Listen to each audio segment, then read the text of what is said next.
अरे यार visa cancel हो जाई समझो विदेश गई बहुत जी संघर्ष करके पड़ता तब जाके आदमी विदेश जाता है कितना खर्चा बा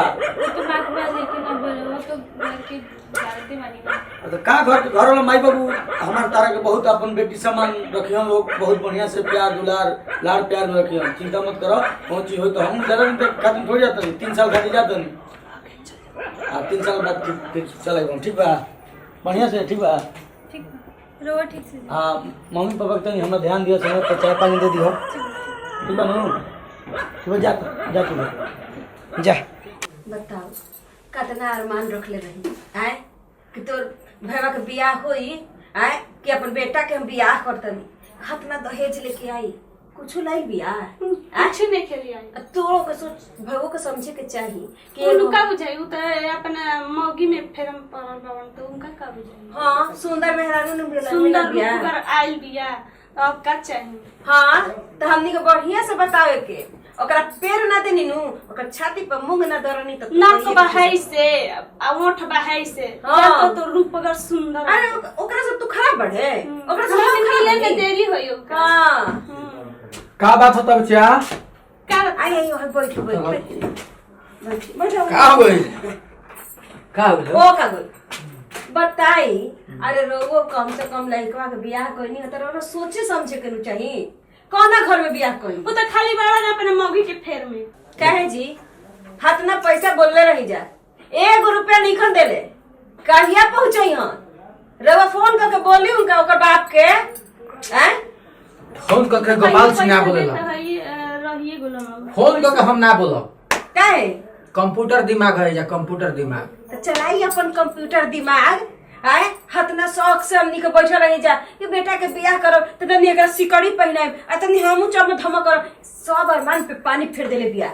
अरे तहार मोय अरमान पूरा हो जाई मोय अरमान पूरा हो जाई तो तनी सोच कैसे सोची हां अभी हम पार्टी से बात कोई नहीं हाँ। हमारा के 10 लाख रुपया लेकर के तिलक मिलता है 10 लाख हाँ 10 लाख अच्छा 10 लाख तो मिला था लेकिन का बियाह हल्का के बियाह करब हैं बताओ नहीं एक इनकर भरोसा मत कर कब उ यही तरियाल जल बतियात रहे चुप रहो चुप कर रहे मार देवे की चुप चुप हल्ला उहु पाई मत बा कर मैं उहु ठीक पाई बा हां आज रात के सुत पियानु मुड़िया नरटिया गोड़वा में कस के मां के फेंक देवे के गंगा जी में अब का बोला बोला कहां पे हाँ। बोला तो बात कहीं कर समझ जो तनी प्यार से बुला के लई न तो जान जइनु तनी भी सटी ना हम ए भजी चलो नहीं हां हां जा प्रेम से ठीक है तनी प्रेम से काम करे के काम बा हां स्थिर रहो। कंप्यूटर दिमाग अब दोहरावत है दौड़ाई लेकिन कुछ बोलो मत एक मांगला 100 रुपया मिलता है ठीक है चलो हम से दिन काम है बाबू देख भव्य गिलास उठा का भाई बाबूजी हई बाबू ने गिलास उठाई हम ना हम हटा देते हैं आप का टेबल हटाए है पे धा दी हनी तो उठा के ए जगह जे छोड़ दे मैंने लू रहन बना के रहबो कि ना रहबो तू अपन काम करे लगनी याद नहीं करे तू कहे कि मैं बहुत काम तू करेलू देखता ही में रह के देखो तनी कहनी है बॉबी कि बाबूजी से अपने बात कइलू है बाबूजी से बात कैले रहनी का कहलन है कहले रहन कि अभी पैसा नहीं खे कहाँ से दे अरे तो बेटवा के भेजे के नु बा बताओ तनी बाबूजी से बोलो रवा बोली कम से कम रवा शांति बैठल रहा तनी एकरा बुझात नहीं खे हमरो पैसा के इंतजाम करे के बानू कहीं ना कहले रहन 6 महीना पहले ही के पैसा भेजवा दे ए भाई तू चुप रहो झूठो के इनके नु बहलावत अंजा कई फोन एकदम दिमाग खराब कइले बाड़ू लोग अरे कम से कम घरे कहे के नु चाहिए कि हां बाबूजी पैसा भेजवा दो तनी उनका तोरे मरद नु काम करता आ ओकरे के नु भेजे के बा कोन हमने के रखम जा वो तो बात बा माँ जी हम तो रोज रोज फोन करके कहते मानी अब तू तो बहुत कहता रोज रोज फोन ले अच्छा जा अंदर काम करो आ कम तनी बाबूजी से फोन करके आ तनी बात करके तनी बताइयो तो जा ठीक बा मिठिया बोली बोला तई बुझाता ओकर सकल देख हमरा मन नहीं कर। हमरा तो अपने मन करते है कहिया का मुर्गिया खटिया दी, समझ में आवत नहीं के। हमरा प्रेम बा रुपया से, इनका से प्रेम नहीं थे। बताओ हमारा लड़की के बियाह करे के बेबी। हाँ तो सुहर लड़का के बियाह कोई जी कि हमरा पैसा मिली, दहेज मिली, सामान मिली, कुछ मिलल ऑल राय देख के शादी करले हम। चुप रह तुम्हारा बेक थप्पड़ हमेशा एकरा का बतियाओ तनी हम इतनी किसी को क्या क्यों नहीं सुन हम ऐसे करिए ना। चलो कर दीजिए आज के रात में कल। देखो कि उसे बोली के नहीं के बोले का जब सुता रही नु एकदम चुपचाप से मुड़ी तू पैर पकड़िए हम हाथ पकड़ब और तू नरेटी चिपी हो आ चुपचाप से बोरिया में कस के फेंक देवे के बाद बस कोई जानबो ना करे। सुन जाइए ना सुनी आ कह देवे के महला टोला पूछ तो कोई के नहीं हो जाए कोई बियाह समझ गेल नु हम कह दिन नहीं है भूल दिया। हां बस ये कहे के बाद चलो चलो हम चलो जल्दी कर दीजिए। हां बात को सुन नहीं चाहिए ना हमनी के तीनों दिन जाना तो नहीं। चलो आपको बोले के देखिए आओ आराम से।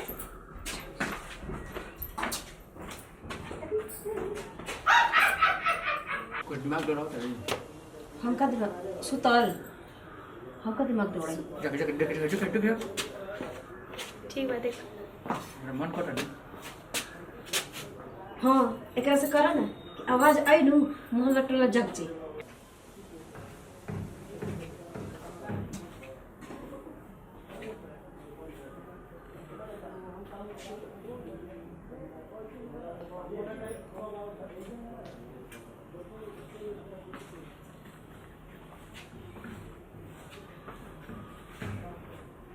समझ गए ना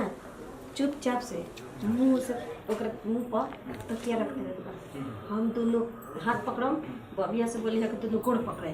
और बाद चल सुन तो दोनों गोड़ पकड़िए ठीक हम दोनों हाथ पकड़म और बाबूजी तो मुंह पे तकिया रख करके काम तमाम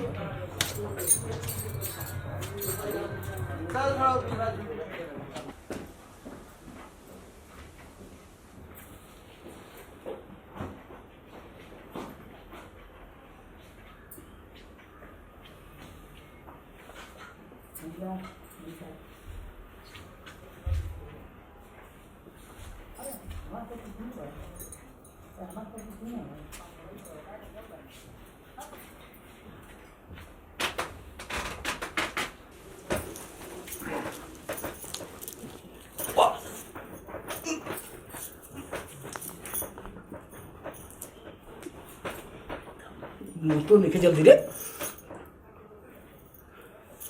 कंगना निकाल अब छोड़ पैर छोड़ तो से निकलत नहीं खे नहीं खे निकलत नहीं देख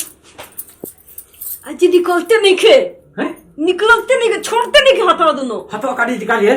हंसला ले हाथवा काटू हाँ लग जैसे अब जैसे निकाली राउरा सब प्लान रहे अरे पहले ही से कर हाथवा कहल रही अलग को धरे हंसुआ से काट दे जा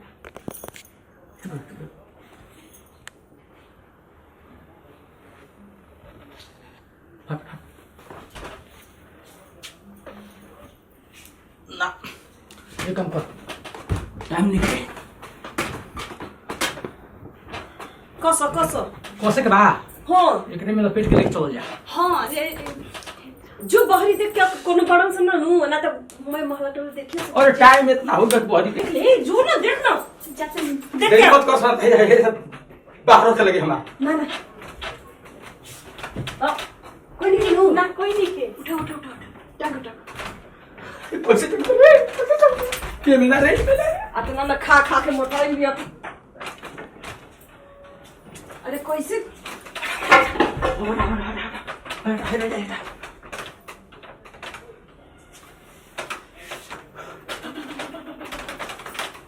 टांग ना रे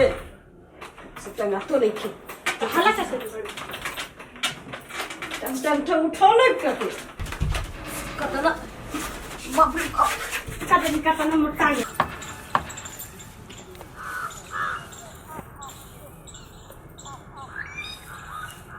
बस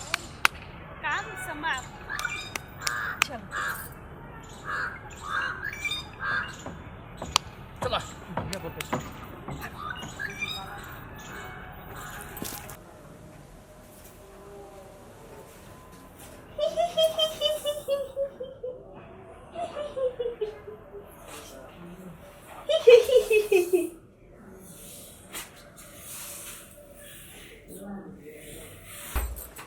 अरे वाह ए जी पूछे ना अरे भैया हां बोल ए जी हमरा लागल कि पतो ही आई रहे का में भजी रे हां अरे हमरा के देखने मैं सही बोलत है जब तू कहा तो चुप रहा हूं अरे हमरा लागल है कि वहां रहे चुप ना रहा तारा फार्म बा कब कब अरे वो ठीक से अरे गड़ नहीं काट के मुंह के गाड़ दे जाओ का आल तो नहीं जा ए बाबूजी माई के पति माना ना जरूर भौजी आइल होई हन अरे आई रहे वो कहानी की मानो अब तो नींद हराम करू समा के हमर जीवन आराम कर सो हमरा डर लगा डर लगा हमरा डर लगता वो आई रहे हां सही बोलती है माई सही बोलती है बाबूजी चुप रह सो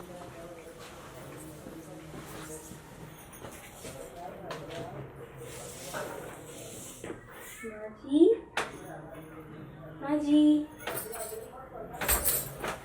छोड़ लगे ए जी हां पैर दबा देता नी माजी अरे ना हमरा अरे आई का हो गए अरे देखिए आई बैठल बिया कहां बैठ दबा गए देता नी कहां बैठल बिया अरे इनका लोगों से क्या अरे आई ना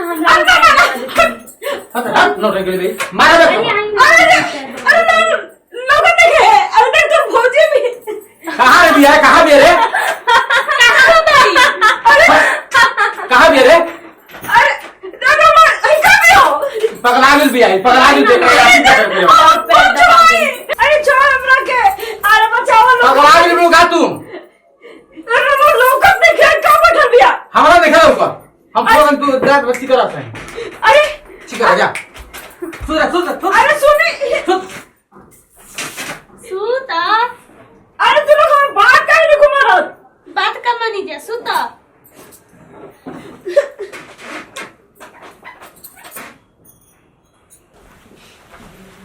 अरे आई प्रणाम खुश रह आ गई लगा हाँ मम्मी आज तो गई कहीं मैं समाचार फोन लगते नहीं है सब ठीक बा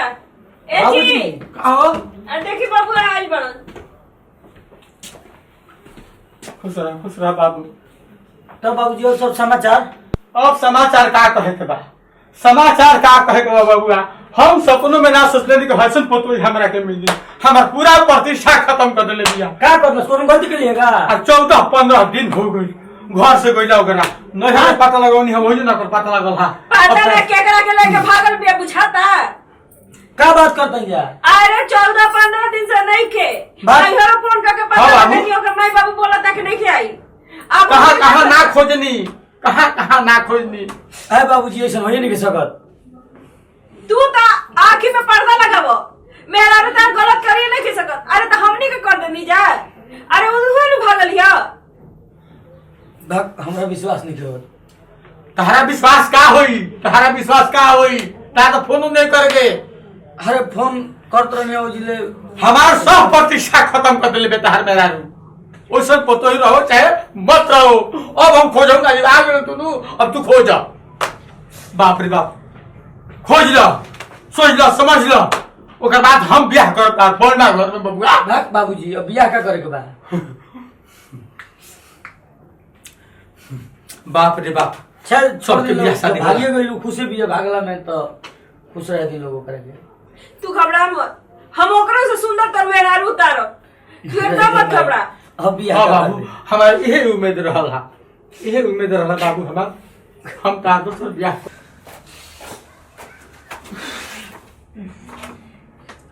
के जान कहे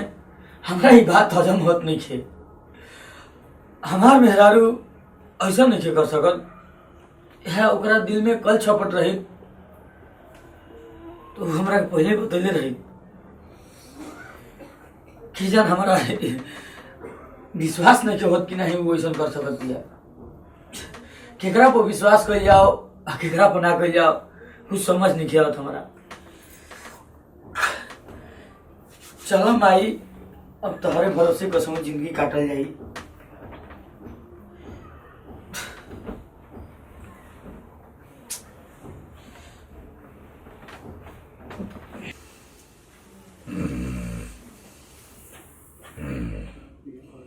सुनी सुनी सुतल बानी का सुनी उठी हम आइले बानी।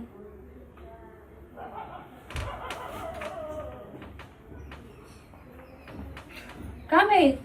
डिराई मत हम ही आई राउर पत्नी। हाँ तू तो चल गई बड़ू घर छोड़ के। का बताई तहरा से कि रवा जा, गईला के जा, बाद जहाँ गई बड़ू तहाँ जा। हम कहीं गई नहीं की। हमारी बात सुनी। क्या बताई हम रौरा से कि रौरा जाए के बाद रौर माई रौर बाबूजी हमरा साथ का कैलन दहेज खातिर हमरा के मुआ लेलन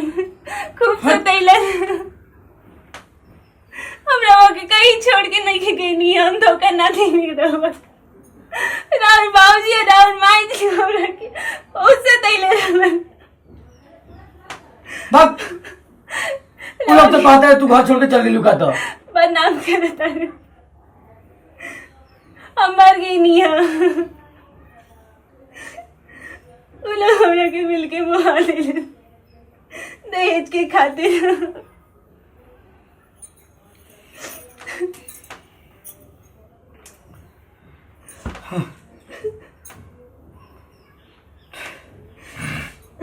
ठीक बा तो कुछ ना हुई हम मर गई नहीं है तो जिंदा तो ना हो पाई। इतने लोगों से कहे कि रोवा अपन जिंदगी खुशी से बिताई। राव माँ और बाबूजी के जो धन के लालच बा ओकरा के पूरा के दी। अपन ख्याल रखे हम जाता नहीं ना तू ना मजा कर जाए दी हमरा के हम लोरा पास नहीं के रह सके। हम इंसान नहीं की।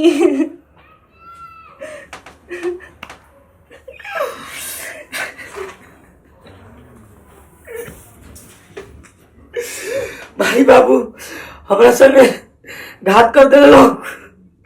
हमरा को कि अगर प्राण भाग गए ये लोग कमाल सामान बर्बाद कर दो।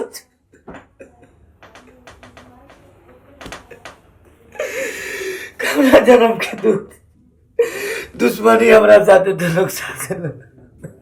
तब हो अब तो जौन चाहनी तुम हो गई। अब चुपचाप से बढ़िया घर देखी मरला समझिए जहाँ से माल मिलो। 10 लाख हाँ 10 लाख मिली गहकी चट्टाटन। हाँ आसवनी हम बड़का एलईडिया होखेला नु अब की तो उहो मांगो एलईडिया। हाँ सुन ले। अरे बड़का दीवाला में टीवी ना लग रहेला। सुन ले हम अपना के स्पेशल गाड़ा मांगो। सुनो अब सुन लो बाबूजी इतना दिन तक हम तो लोग सच्चाई नजर नहीं हो लेकिन ए बेर तो लोग सच्चाई हमरा आँख के सामने से पर्दा हटा दिलस। ऊ का अरे पर्दा तो नहीं तू लोग 6 रुपया खातिर हमारे मेहरारू को जान ले लो। अरे? हाँ घर में आदर बोलो को के लेके बाहरी काट दर बोलो और तू लोग कहते हो कि मेहरारू में भाग गई। का खतरा अरे है बा? नहीं पर हम तो वो सोचने ना है कि बाप होके तू लोग हमारे संगे हाथना पर घात कर दे बोलो। हमने भाई बचाई होके चुप रहो भाई एक चुप बोलो मत। अरे अरे का कर रहा हो तू? देखा बाबूजी हम भुला जाए कि तू हमें बाप हड़ो। अरे ये दिन जैसा देखे देखे बाहर निकल। क्या कहीं बात करता तू मैं घर घर घर जीवन में जा। हर कहा रुपया से लालच चढ़ा तेरा धन दौलत चढ़ा पर लौट रहा था खुशी खुशी कहते जाते रहे ये रुपया धन दौलत छोड़ के चले तो अरे सुन बबुआ सुन का सुन ठीक बा अब जौन हो गल तन हो का हो गई हैं? तू लोग ये धन दौलत ये रुपया ये घर ये मकान सब तो लोग हमें खलो हमारा नहीं खेले कहाँ जीवो? कहाँ जीवो? जाए के दिखे। अरे चुप बियाह करो जा। खूब बढ़िया चुप रहो, तू बियाह करो। अरे बढ़िया घर में बियाह अरे मैं भैंसा है पानी में। ऐसे कहनी हो ऐसे कहनी है कि ओकरा बढ़िया से दफनाओ आखिर भूत प्रेत बन के घुमत ये घर में बुझा गेल बेटवा के हैं अब बियाह ना करे भाग जाई। भाग से जीवन भाग जा। तो जाई रवा पकड़ के रखी तो ओकरा के आज हम जाए नहीं देवे के अब कह कि 10 लाख देले रहनु एबे 20 लाख वाला सकी हो कोई पैसा के लालच दा कम से कम रही नु ओकरा से सुंदर मेहरा दारा में कर अरे पहिले कर मेहरू मर दुकर सुख भइल तू अभी हमारा बाप जी आसन की बात बोल कर अभी। अरे तो भाग में जाई नहीं को हंस भाग कैसे जाई भाग दे भागिना मायर माना कर हमर पानी में फेरल न तू तो रवा सोच ले समझ जाई एक बेटी भी सोचने की बढ़िया दान दहेज दे के बियाह करब हैं रवा मुआ के धर नहीं ओकर पतोहिया के आए बताई तो अब हमें मैं तो सुगनी आ तो का हम कर रही अरे बाबू अरे बाबू अरे बाबू कितने बाबू तुम मत आदमी के नाम पर दरिंदा बाबू अरे बेटा रुको देख भर मत देख सब तू लोग अपन धान रख रहा अरे बाबू तोहरा से मत हम बा कोई मत हम बा ये सोच रहा था बहुत हम सब सारे खाते हो अरे बाबू हमारा अरे घर में हम बात है ना छोड़ लो हमें के हम तोरे खाते बाबू के बन हमर घुटा घुटा अरे बाबू वो सब मेरा भी करता दे दो अरे मेरे बाप रे तू एक मिनट है घुटा होता हाथ अरे सुन अरे बाप भाई के तो नाम तू लोग अरे बाबू को बोलो से सुनो मेरी बात हम कह रहे हैं कहता नहीं सुन रे अरे बाबू का कोई रे बूढ़ी सब हमरा चलता भैया हम लड़का के पैसे दे दो और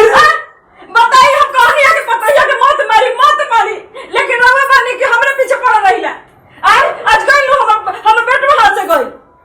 अब हमें तो शुरू हो गई नहीं ना तो हम बनी अरे बाप रे बाप लाल भाई से पापी मेरे दादा अब हमें तो हमें नमस्कार, हम गोपाल सिंह भैया सब भोजपुरिया समाज के पैर से गोड़ लगाते हैं। जौन ये वीडियो में हमने के दिखौनी है अपना बहू के साथ में इतना अत्याचार, यदि ये वीडियो के रुआ सब देख ले खब,